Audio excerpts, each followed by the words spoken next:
Good morning. I call it fortunate that most of us can use this technology during these long weeks of necessary isolation.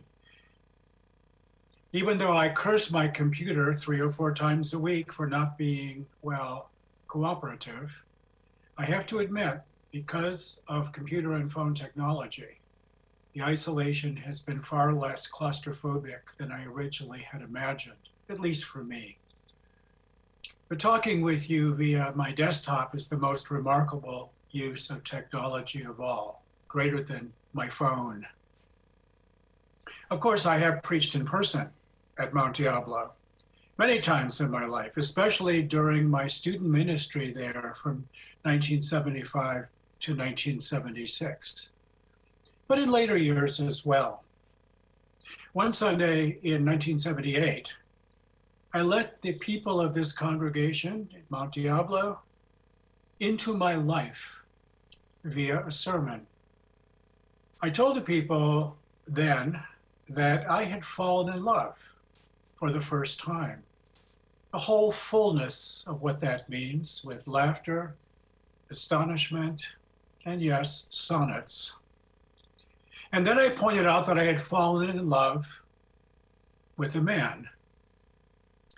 This congregation was remarkably affirming on that day, which was good, I think, because I later told the late Bev Scaff, whom I simply adored, that had it gone bad, I probably wouldn't have continued with this vocation, and I would have chosen to do something else. Ministry, after all, is hard enough without having to swim upstream all the time.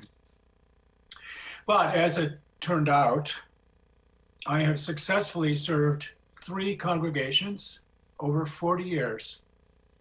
I'm retired now, approaching my 71st year, and people like me now serve many of our congregations.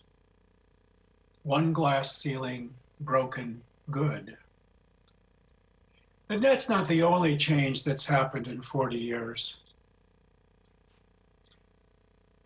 When I was ordained by the San Francisco congregation in 1979, there were very few women, however, in our ministry at that time. People forget that. Now there are more women than there are men. And transgender ministers, culturally diverse ministers, people with tattoos and blue hair, ministers in wheelchairs, and Latin and Asian and African American ministers are serving more and more all the time, breaking more glass ceilings. I think of the wonderful Adam Dyer, who was here for a few years back and now leads our great congregation in Cambridge, Mass. After my experience of support here, I, for one, am very grateful that this is true. I'm happy that the full spectrum, the full human spectrum within the Unitarian Universalist movement is beginning to deepen all of our communities into centers of mutual discovery, with the intent that each of us might live deeper, continue to be teachable, and to live more compassionate lives. None of this happens by magic, as you well know. I, too, so welcomed here, also had things to learn. I had to learn about the lives of and practice my pronouns for my trans friends. I continue to do so, and I have great friends in the trans community. My intern, Jean, in her MS-bound wheelchair, taught me more than I taught her. As she often used to say to me, disabled, sooner or later. Correct. Why do I say correct? Because now without my hearing aids, I'm unable to hear hardly anything.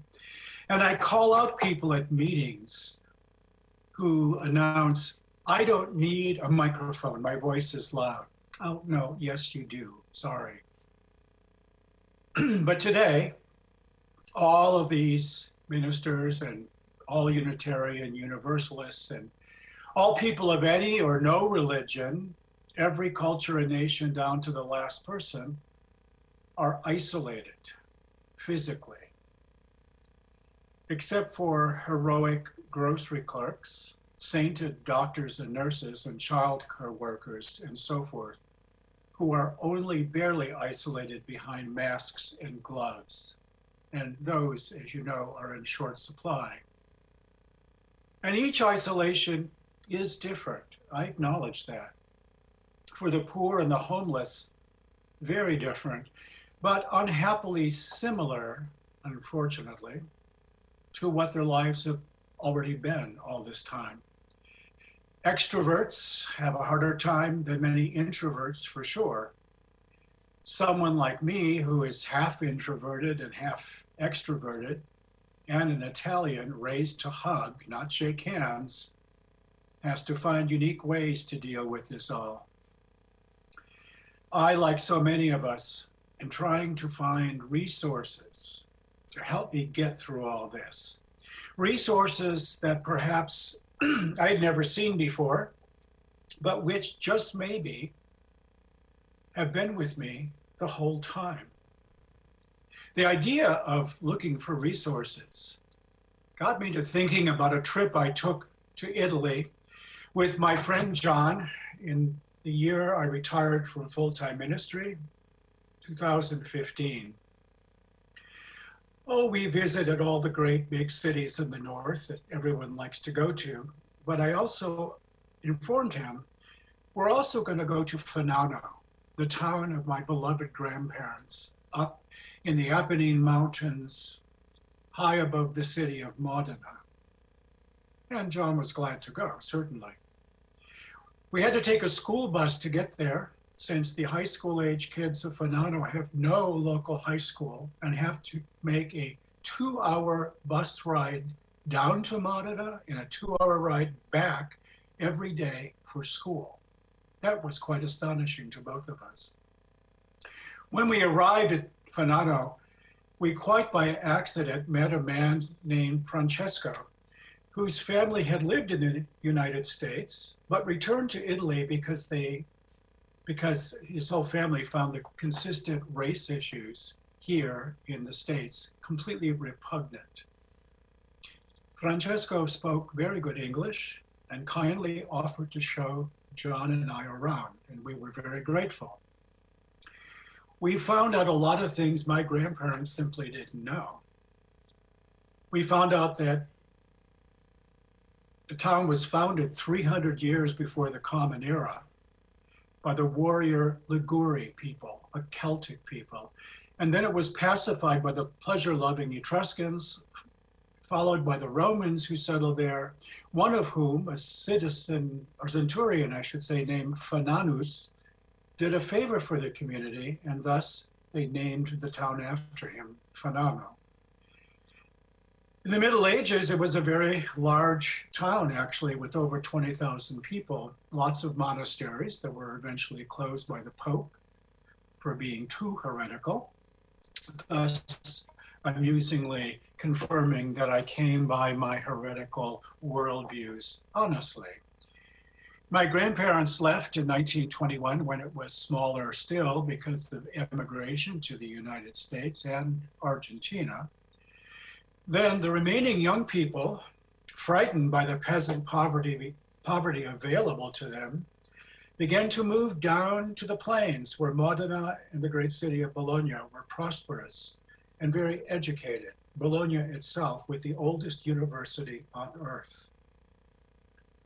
But after my grandparents left Fanano, things moved forward nonetheless. The peasants who remained there tried to figure out how to save their beloved town, poor as it was.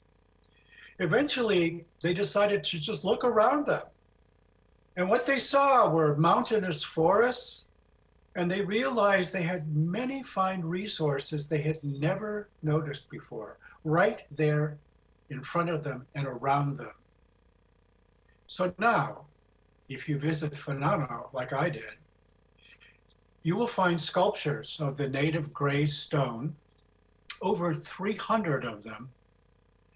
It's Italy's outdoor sculpture museum with worldwide and world famous sculptors from Vladivostok to Caracas coming to spend time there and leaving their sculptures there after they complete them.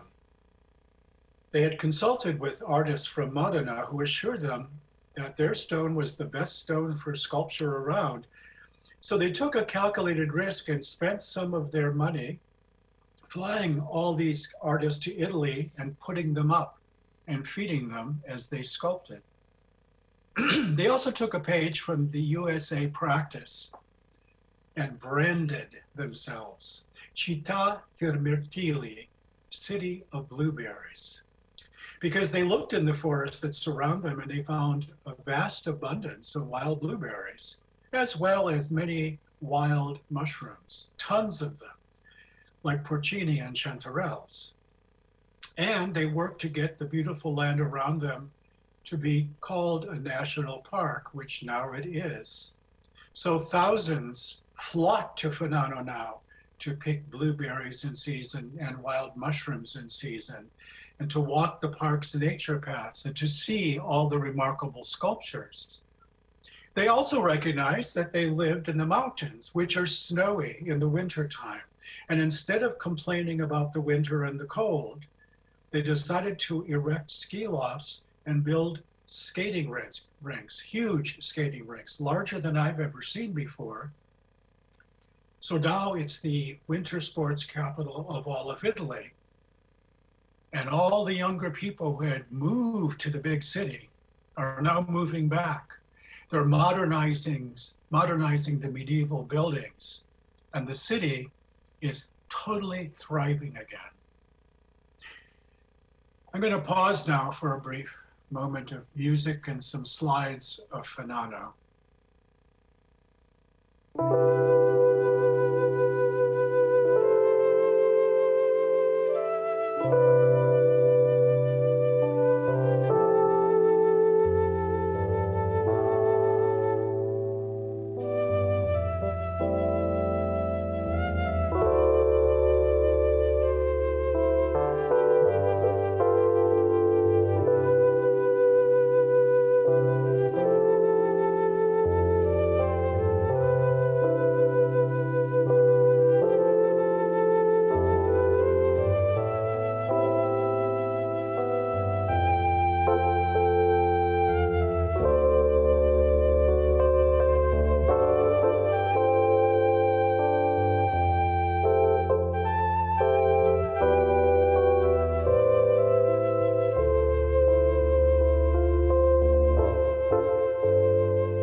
This trip to my grandparents' town of Fanano changed me. Now, knowing from experience the instability of this world, like these tough days, for example, I'm always looking around me for what resources I have, which may have been there all the time, but perhaps I didn't notice, that can help me to get through. As I said earlier, I and many of us have the resources of technology, which they didn't have during the Great Flu of 1918. Friends in St. Petersburg, Russia, or Puerto Montt, Chile, are not any further now than they were before the pandemic. My phone works like it always does, and face-to-face is still possible on my phone or computer screen. The resources of friends and loved ones is rich in my life, and knocks my fierce sense of independence down a few pegs, which I think is healthy, frankly. I think interdependence is a lot more healthy. I have to ask them to do things. I don't like to ask people to do things, but now I know it's part of what it means to live a real life. And they respond by dropping off food or a book of stamps outside my door, or to pick up meds at the pharmacy so I don't have to leave my house, being one of those folks with a heart condition that's extra cautious about any human contact. I have letter paper and cards to send. I have movies on Netflix and books and all those other kinds of resources. I can draw. And I have a few monetary resources. I'm lucky to have them to help those hit hard by this situation, especially all of my laid off friends in the restaurant industry. But the pandemic has also revealed to me that everything I ever learned as a Unitarian Universalist or preached about as a Unitarian Universalist minister is still true. That my greatest resource is love. Yeah, I'm saying love, even though I admit I sometimes have to set firm boundaries now and then to keep myself safe. Love, not something sappy or even sexy, but powerful, powerful like a wind that blows chaff away. Love, not as a belief, but a daily practice in every aspect of my life, people, places, and especially possibilities. For me, love is not about theology or humanism. I am noticing more and more of my especially younger friends that they have let go of the old patterns of belief and unbelief as being important. They have found no solace in such spiritual ping pong matches. Yes, there is. No, there isn't. Yes, there is. No, there isn't. And I certainly have moved in that direction now myself. After all, humanism doesn't mean anything unless all humans, no matter who they are welcome to the table of common life, just as they are. And theism, or God talk, and I'm including neo-paganism and pantheism and so forth here, doesn't mean anything if it insists that there is a class of people not made, as the Torah puts it, in the image of God, the image of the ineffable, the great unknown. And agnosticism means nothing if it only questions how anyone can know if there's a divinity or not, but refuses to even try to get to know the real person, however different they may be from me or you, sitting in the next seat. Let me put it this way. The resource of love that's going to get me through this strange time consists of listening, not telling. It's the attitude that cracks open narrow categories and gives up the terribly bad habit of making lazy assumptions about anything or anybody. Love is the root of all generosity, and it's the actual propulsion behind all gratitude. Love is the resource that will get you and me through this time. It was already here in the kindness of this community when 42 years ago, you welcomed me as a person that you would come to as a minister. And it's what makes communities like this worthy of sharing our other resources with, to help create a congregation more like Fanano, which found its resources right there amidst them and now thrives on those resources. I know that things are rough for many of us now, and they are completely uncertain, which is true for me too. But I know that I personally am keeping my support from my own congregation here in Columbus high on my budget. since, like Mount Diablo congregation, it's a place of deliberate welcoming and generous community, which cultivates and exemplifies love in the world. You know, love, rare and precious in this world of competition, greed, deceit, and too many Twitter insults. I imagine you are offering your other resources to help make that happen here in Mount Diablo too. So yes, really, thanks for the send-off, the wonderful, glorious send-off years ago. I'm glad to report that I made it. And thanks for the opportunity to be with you again by the magic of this technology, which is beyond me, but I welcome it. And though our Passover and Easter celebrations, however you might do those things, or I do those things, will be far different this year for you and me both, I hope that love itself will be the lens through which we see their liberating symbols.